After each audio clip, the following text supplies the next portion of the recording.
نعمان صاحب ممبئی سے، ہم دکان میں کام کرتے ہیں تو ہمیں بار بار جھوٹ بولنا پڑتا ہے، کیوں بھائی؟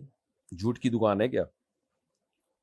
لوگ کھلے پیسے لینے کے لیے آتے ہیں، ہم دینا نہیں چاہتے، تو کیا ہم جھوٹ بول سکتے ہیں کہ ہمارے پاس نہیں ہے؟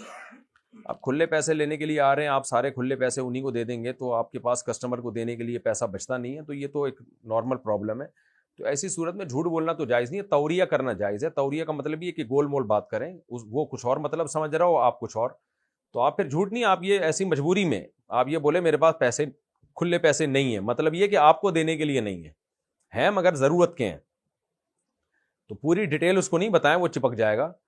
آپ اس کو یہ بولیں کہ میرے پاس نہیں ہے، دل میں نیت یہ کریں کہ آپ کو دینے کے لیے نہیں ہے۔ جیسے بعض دفعہ کوئی چپک جائے نا آپ سے اور آپ کہتے ہیں میں بہت مصروف ہوں، سوری میں اس وقت فارغ نہیں ہوں، حالانکہ آپ فارغ ہوتے ہیں، لیکن وہ آپ نے اس کو کہہ دیا میں فارغ ہوں تو اور چپک جائے گا۔ تو جب آپ اس کو یہ کہیں میں فارغ نہیں ہوں، تو دل میں یہ نیت کریں میں آپ کے لیے فارغ نہیں ہوں، فارغ ہوں لیکن اپنی صحت کے لیے، بچوں کے لیے ٹائم نکالے میں نے یہ، یا تھوڑا سانس لینے کے لیے فارغ ہوں، آپ کے ساتھ ٹائم ضائع کرنے کے لیے فارغ نہیں ہوں۔ تو یہ گول مول بات کی جا سکتی ہے۔